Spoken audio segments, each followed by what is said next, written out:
Buenas noches. He escogido hoy una conferencia sobre Borges que se titula Reescrituras de la voz en Jorge Luis Borges.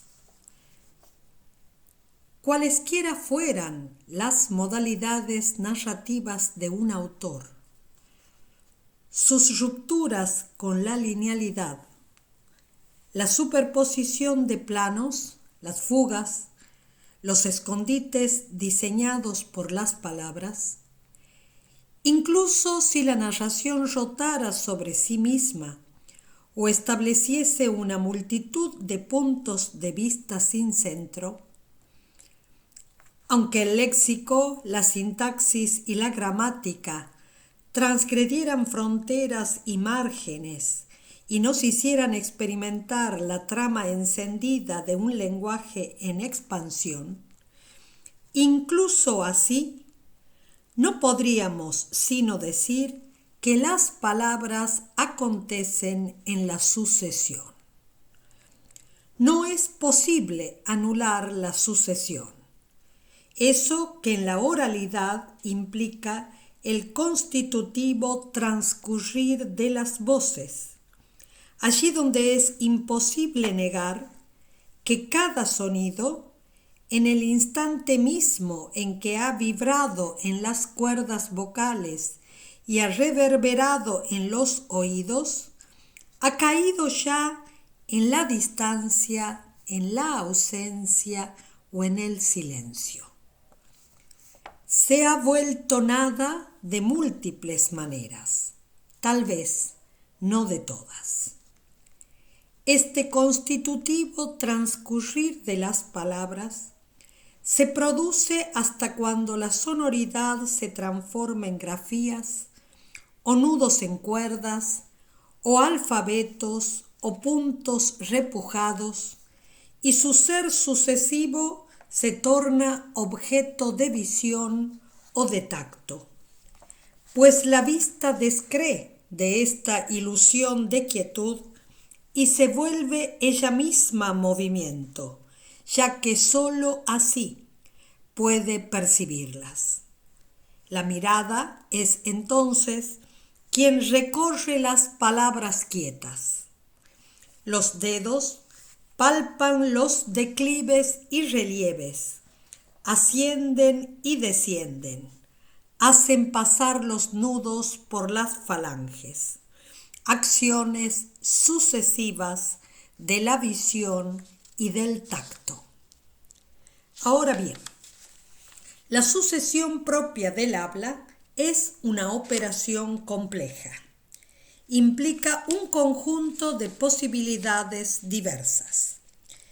Queremos presentar hoy algunas de esas posibilidades a las que hemos denominado reescrituras de la voz.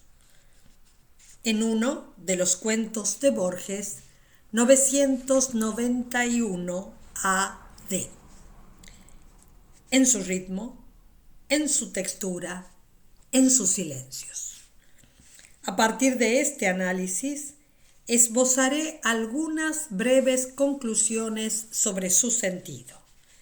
Tales serán los dos apartados de esta comunicación. Primero, la batalla y la voz en 991 AD. 2. Las reescrituras de la voz. El primer punto, entonces, la batalla y la voz en 991 AD. El número de un año en el siglo X, un punto en la sucesión de los hombres y su historia, es el título sin más de este cuento. La batalla de Maldon, acaecida en Essex entre anglosajones y vikingos, victoria vikinga que devendrá pago de tributos sobre las pequeñas aldeas, constituye el núcleo en fuga de la narración. no está dicho su nombre ni su lugar, ni sus consecuencias. Solo una batalla. Una, ninguna, 100.000, en afirmación oral de Borges, escuchada por mis propios oídos. ¿Qué queremos decir con ello? Queremos decir que la batalla está, pero la narración nos aproxima a ella rodeándola, alejándose hacia el pasado y el futuro. Ya ha ocurrido allí, en el pasado inmediato. Ella, en palabras de Borges, viva y cambiante, hasta ahí las palabras, ha arrojado al grupo de hombres cansados hacia un pinar, sin que los escudos o las armas abandonen las manos. Los ha llevado lejos de su dolor, lejos de la piedad, hacia los compañeros cercanos y muertos. El punto de origen de la secuencia narrativa es el punto que sigue a la batalla acaecida.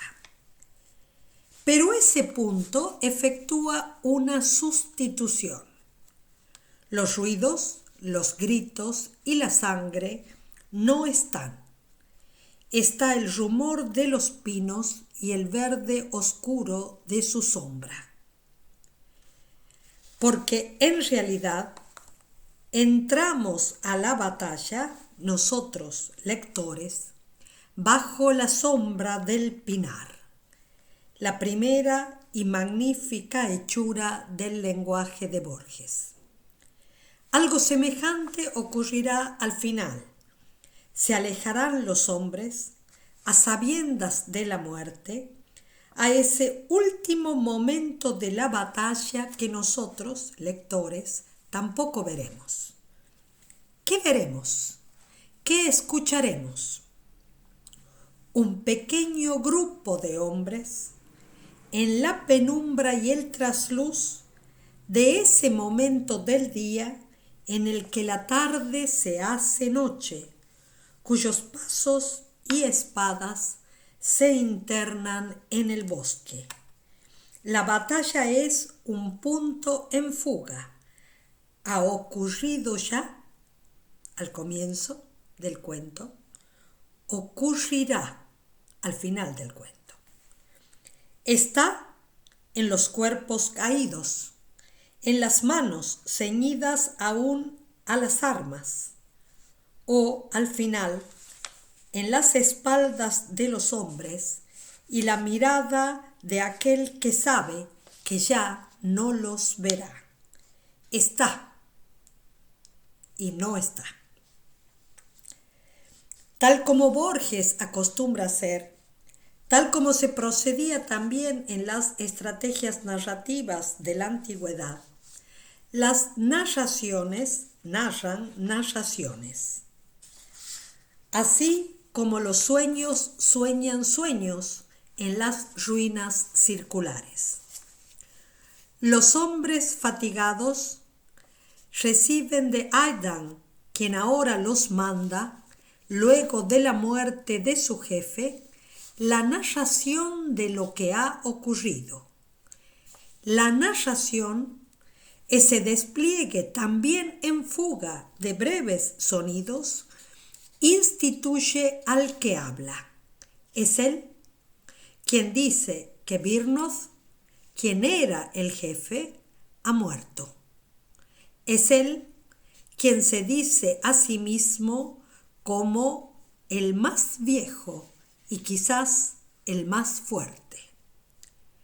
Es él quien vuelve palabra la dilatación del tiempo en la batalla, pues afirma que aunque no sepa cuántos inviernos puede contar, él, el más viejo, su paso le parece menor que el transcurrido desde la mañana hasta ese momento. Ha transcurrido el tiempo innumerable, ese que supera al que podemos contar. Con una simetría asombrosa entre el rango de nosotros lectores y los hombres agotados de espadas y muerte, Aidan relata un hecho a quienes lo vivieron, sus compañeros, y a quienes no, a ellos y a nosotros, y ellos y nosotros simétricamente lo escuchamos por primera vez. Lo relata en el declinar de la tarde, pero sus palabras persiguen el transcurso del día, desde ese sueño ligero de los viejos, dice, hasta ese momento.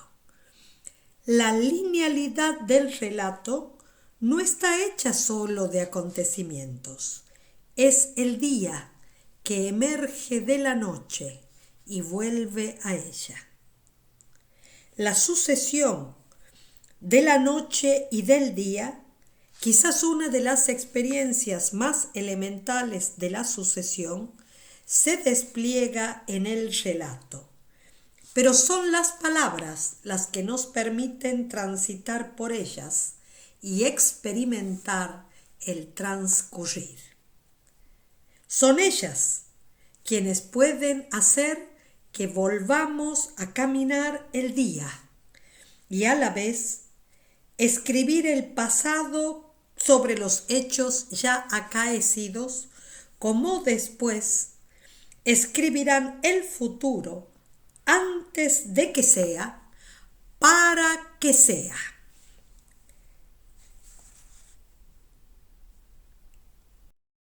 El relato nos entrega la mirada desde la puerta apenas entreabierta, las velas rayadas de la nave que ya ha echado anclas, los detalles minúsculos de los objetos y las sensaciones.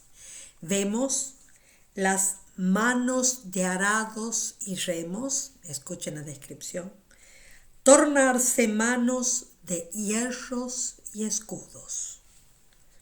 Allí, a la vista de sus enemigos, un río separa los dos grupos de cuerpos en pugna. Sobre ese límite y distancia de los cuerpos vuelan las palabras. Los invasores piden tributos. Los sajones dicen que pagarán con espadas. Advirtamos esto, este vuelo hostil de las palabras que acompaña los cuerpos en guerra. Nosotros, los hombres, que conocemos las palabras y sus furias. La furia de los hombres que atraviesa en palabras la distancia de los cuerpos, hasta que le sigan las armas y vuelen las flechas. Después, la narración nos abre a este extraño protocolo, argucias del desafío y del orgullo, el coraje como escudo del miedo.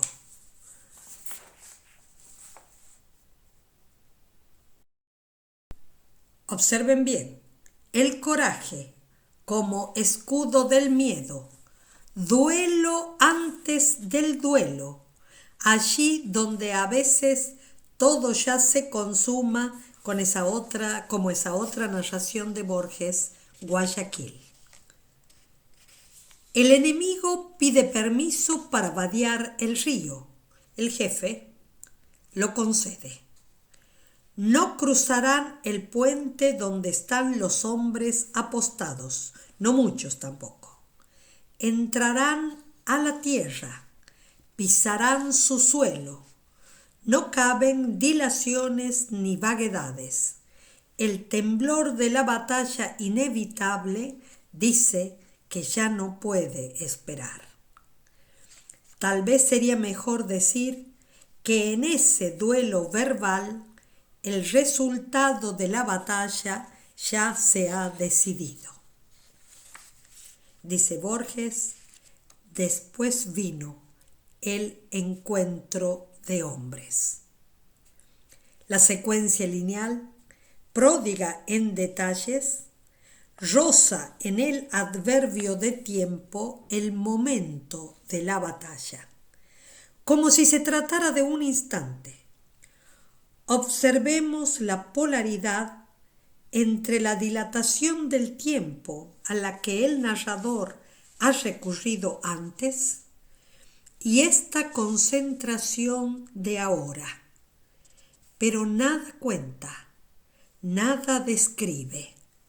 Se concentra ahí, en este primer después.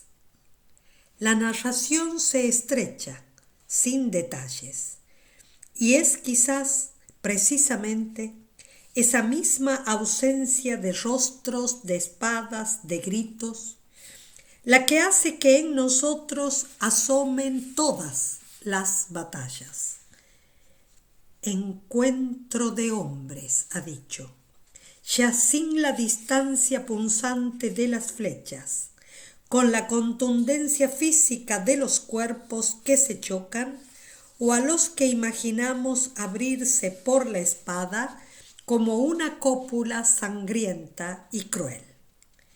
El encuentro de los hombres, la sombra del pinar.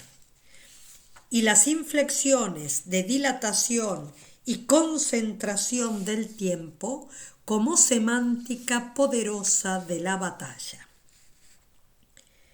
La narración del que ahora es el jefe, la soga de sus sílabas en los oídos de los hombres, alejados de sí mismos y de todo, es, en palabras de Borges, una voz que los acuna en palabras. La voz les devuelve el día, el invasor, sus manos transformadas. La voz les hace penetrar en la batalla. Pueden entrar en sí mismos y recordar.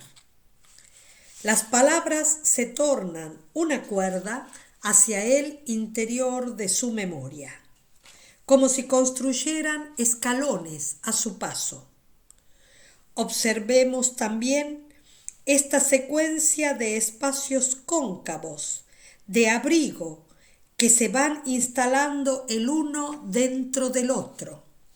El bosque que los recoge, la voz humana que los guarda como una cuna, su propia memoria a la que han ingresado por la voz y la narración. Un reparo dentro de otro, un interior dentro de otro. No podríamos decir que la voz reescribe solo linealmente, ni siquiera cuando lo hace hacia atrás o hacia adelante. Diseña espirales, dibuja espacios a los que casi podríamos denominar virtuales. Las líneas del río, la angostura de la batalla, líneas que parecen poder solo dibujar figuras, han tomado ahora, en este después de la batalla, profundidad y volumen. La voz de Aydan ha reescrito sentidos sin conceptualizar. Por momentos los ha dibujado, en otros los ha cincelado. Forma parte de esta textura del relato la presencia de otras voces que también reescriben la voz de Aydan.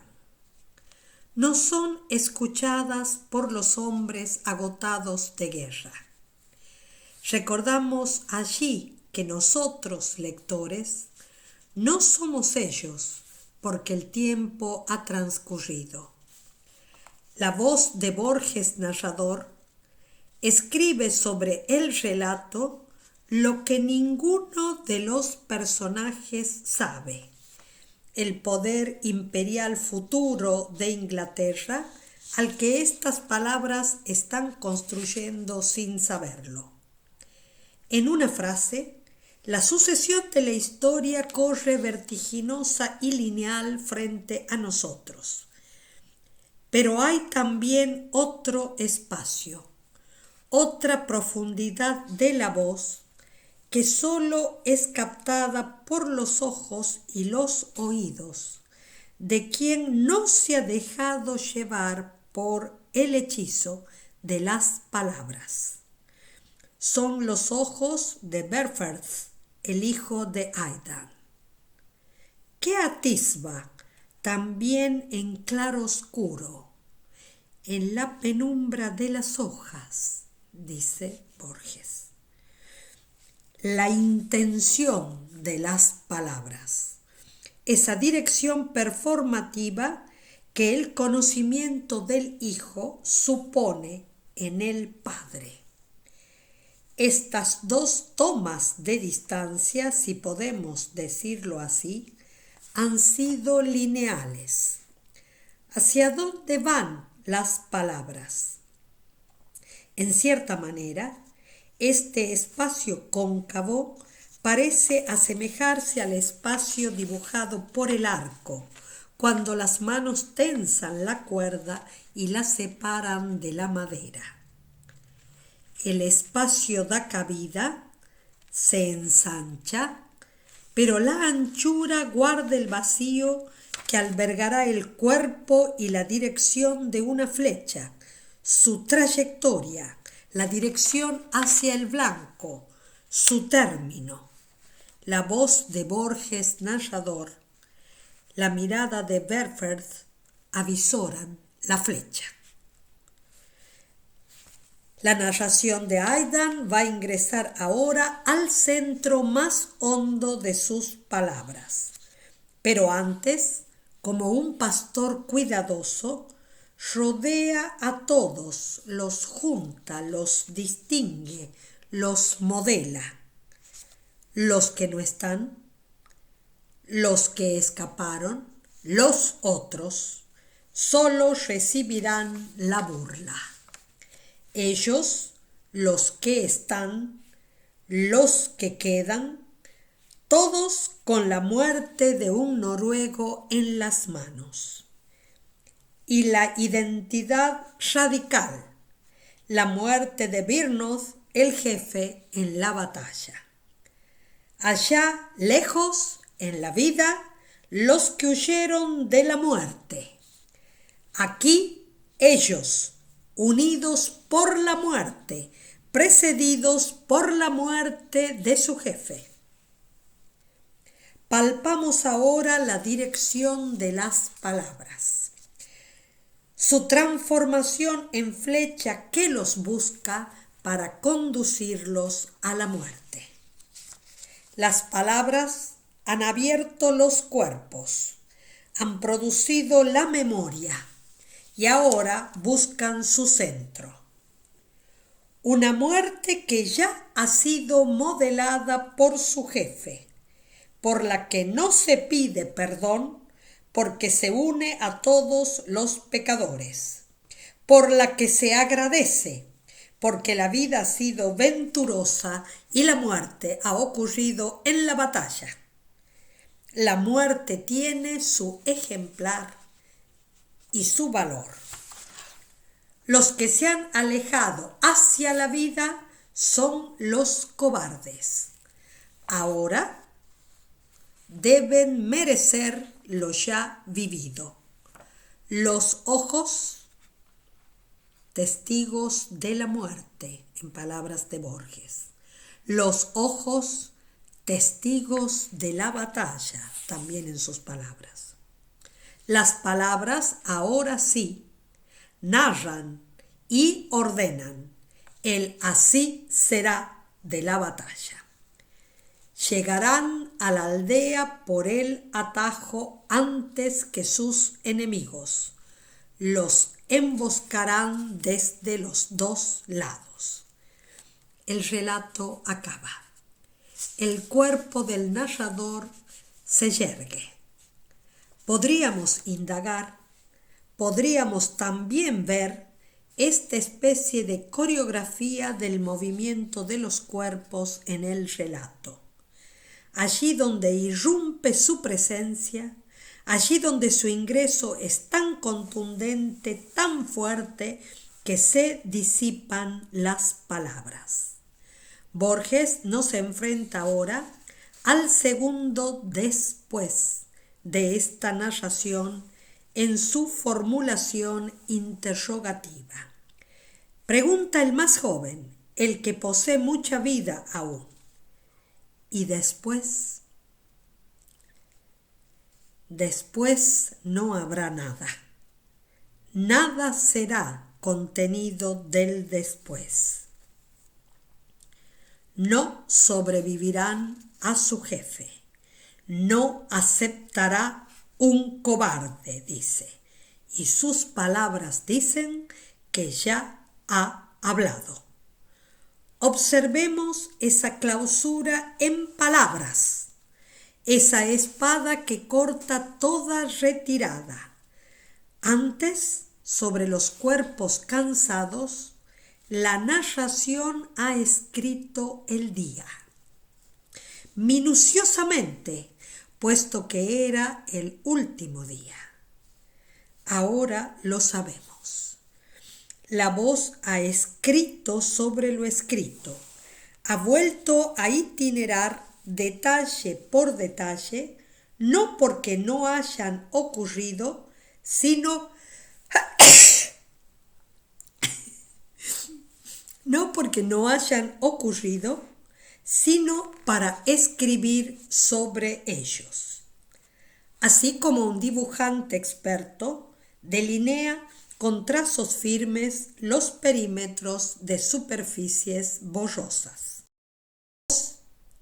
Ha narrado el día y narra ahora el fin.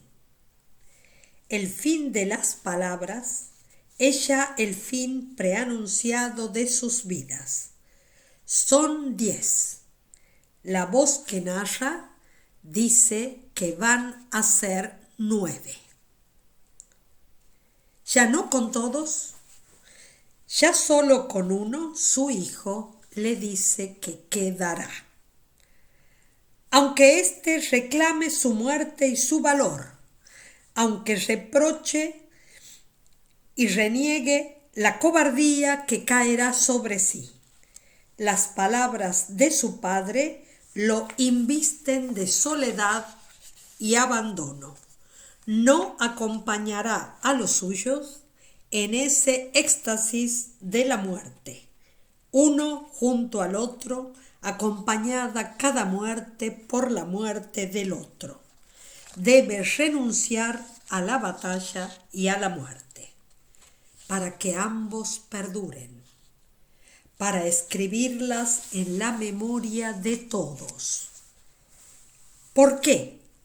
Porque él es el cantor, el poeta. La grandiosa coreografía de los cuerpos deja ahora su espacio a las palabras. Aidan está de pie, Berferth de rodillas. Entre ellos ha aparecido el canto, ese que nunca se había vuelto palabra entre los dos. Se ha producido una nueva espacialidad entre los hombres. Entre ellos está también el canto. Estaba ya en el que canta, pero no se había vuelto palabra en la textura de la vida, la batalla y la muerte. De nuevo otra hondura, él, mejor dicho, su canto, guardará la memoria en el tiempo. La extraña y frágil sucesión de la voz, esa que no parece ni siquiera poder quedar inscripta en el espacio más que por la mediación del tacto y de la vista, esa que parece volatilizarse con premura, atrae hacia sí todas las imágenes de los espacios y objetos que pueden cerrarse, proteger, guardar. los cofres, los baúles, los cajones, los fuertes, las cuevas, las ostras. La voz y su canto, cofre, baúl, cajón, fuerte, cueva, ostra, guardarán la batalla y la muerte en el tiempo. Esta linealidad de puntos suspensivos se dilata, se torna ella también volumen. Dentro de ella son dichos los detalles de la muerte de los 9 sajones como en cámara lenta. Cada uno de ellos es una dirección, una línea, un trayecto. Cruzarán el bosque, luego de la última flecha. Arrojarán los escudos y saldrán con la espada. La narración de Aidan anticipa la historia para que sea así, para que las palabras la registren así. La narración es también una flecha que llega a los acontecimientos antes que lo hagan ellos mismos. Sin embargo, la fuerza de eyección de estas palabras no es la única que obra sobre ellas. Serán reescritas por la voz del que canta, no se perderán. El relato cruza al finalizar la pérdida y el hallazgo. En la penumbra del día y de las hojas, Berferth los ve perderse. Sus labios ya encontraban un verso. Así termina la narración. Los hombres, una saeta que atraviesa el bosque para buscar la muerte. Ellos son la saeta, son también el blanco. La pérdida no se restaura en el mismo nivel. Lo encontrado son los hombres, sus batallas, sus muertes en las palabras. 2. Las reescrituras de la voz. El cuento de Borges nos ha mostrado de manera magnífica la potencia de la voz al narrar. Hemos denominado a dicha potencia las reescrituras de la voz, no porque la voz sea aquello que se reescribe, sino porque es ella la que lo hace. La fantasía creativa del autor no nos permite circunscribir dicha acción a las modificaciones que efectúa la narración sobre un acontecimiento ya dado. Por el contrario, lo que deberíamos decir es que la narración en el mundo de sentidos del autor constituye al acontecimiento en tal, lo hace acontecimiento, es decir, lo hace acaecer. Antes de eso, si fuera posible usar con propiedad tal expresión, casi parece no haberse producido. Por ende, la voz que narra reescribe los sucesos para que sucedan. Hacia atrás y hacia el interior de la experiencia interna del sujeto, para que sucedan en la memoria y se vuelvan memoria. Hacia adelante y en orden a la capacidad activa del mismo, para tornarse proyecto y sucesión eficaz que produzca la acción. En ambos casos, despliega el ritmo minucioso de la sucesión. Así como el soñador de las ruinas circulares descubre, después de sus intentos fallidos de soñar un hombre de antemano ya íntegro, que debe producir el cuerpo desde su textura interna y avanzar paso a paso con cada uno de los detalles de su anatomía, aunque eso suponga enfrentar la tarea ciclópea de soñar cabello por cabello. De esa manera concebida, la narrativa de ficción no parece ser una especie de la narrativa, sino lo inverso. Toda narración resultaría una especie de la ficción, pese a todas las pretensiones de historicidad u objetividad que algunas quieran exigir para sí.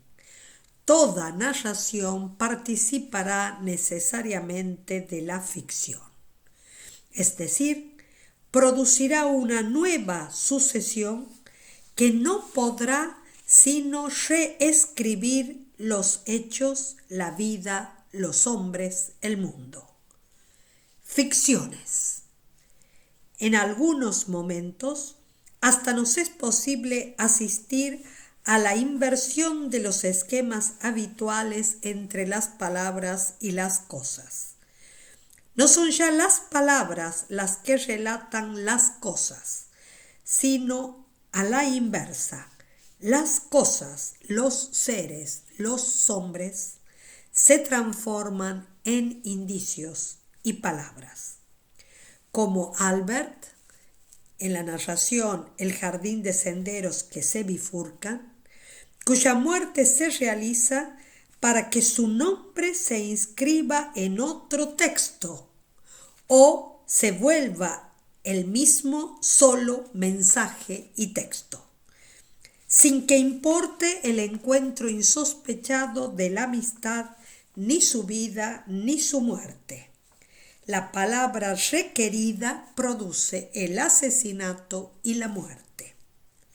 O como esa audaz posibilidad que describe ese otro cuento de Borges, Tlön Uqbar y Orbis Tertius, donde el mundo entero va siendo desalojado y sustituido lentamente por un mundo de ficción producido por el lenguaje. La ficción expulsa la historia, las lenguas, las ciencias. Un mundo y otra historia se reescriben sobre el mundo, un mundo hecho de tiempo y de experiencia interior. En muchos relatos del autor, esa acción se realiza sobre los mismos personajes. Los personajes son narraciones y palimpsestos. En la memoria de Shakespeare, sucesivamente, la memoria del dramaturgo inglés va reescribiendo la memoria de quien la recibe. En el Inmortal, Homero y el troglodita son dos escrituras superpuestas. La segunda parece borrar la primera, así como el hilo de agua lodosa reescribe el río de la inmortalidad y la construcción irracional reescribe la ciudad de los inmortales. Podríamos decir que los personajes poseen un ser narrativo, en tanto cada una de las sucesiones que los constituye se vuelve entitativa solo temporalmente, sin desaparecer del todo.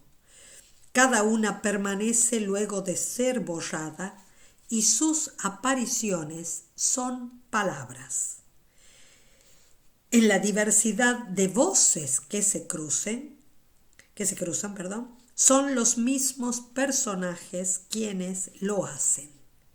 De manera que son las voces y las lenguas las que permiten la sospecha de un narrador que sea él también una más de las identidades narrativas o de las sobreescrituras de este extraño palimpsesto.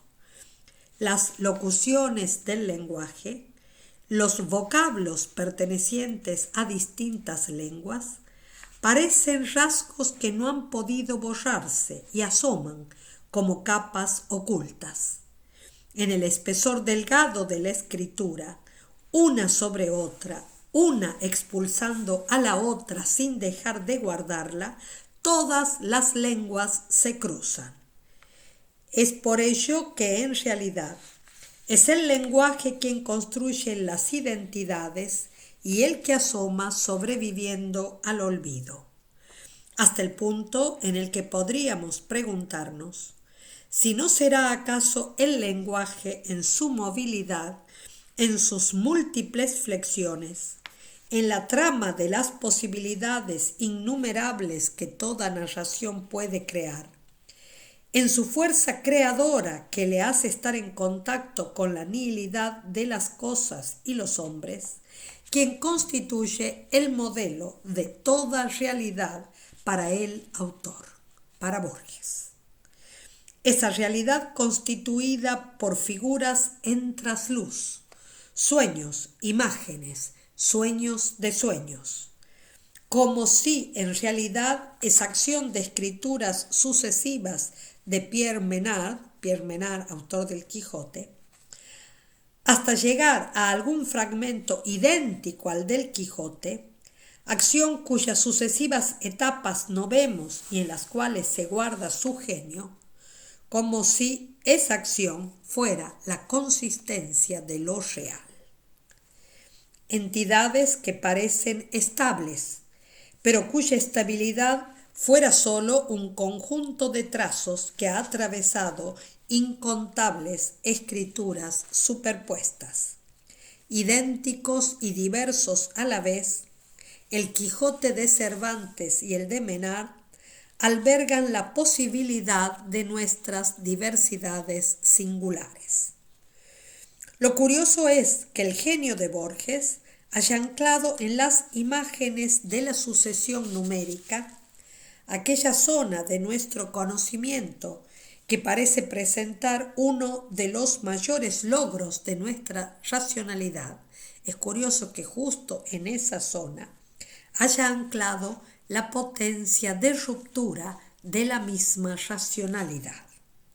La secuencia numérica del libro de arena, la multiplicación sin mengua de las piedras azules que desafía la racionalidad spinociana. La fractura de la racionalidad y el límite toma las imágenes de las sucesiones en las que no esperamos rupturas y por ello mismo nos revelan la médula del horror. No podemos sino pensar que ese horror de todas las sucesiones, esa que queremos dejar olvidada en algún lugar al que nunca más atravesaremos, es la sucesión extraña, potente y frágil de nuestro lenguaje, su entidad, su ritmo y sus ficciones. Ella es la sucesión insoslayable en su carácter de tal que puede postular todas las posibilidades sin que ninguna quede cancelada por alternativas ni contradicciones. Es ella la que puede incluir sin desgarramientos la nada y la ausencia. Ella es la que puede revertir el tiempo o transformar una figura en un cuerpo o dar movimiento de espiral a un acontecimiento. Su sola y desnuda presencia trastorna el universo entero. Hablamos y no podemos detener la multiplicación de las voces ni de los sentidos. Ningún intento de domesticar las voces dentro de los límites de una racionalidad categorial puede prosperar. Funes podrá experimentar el agobio de la multiplicación y descomposición sin fin de los instantes de tiempo y de sus imágenes. Nos bastaría mirar, sin embargo, con detención las honduras del lenguaje para experimentar un agobio semejante. Las reescrituras de la voz nos inscriben en un mundo de posibilidades sin disminución ni cancelación. experimentamos su atractivo, pero también su abismo.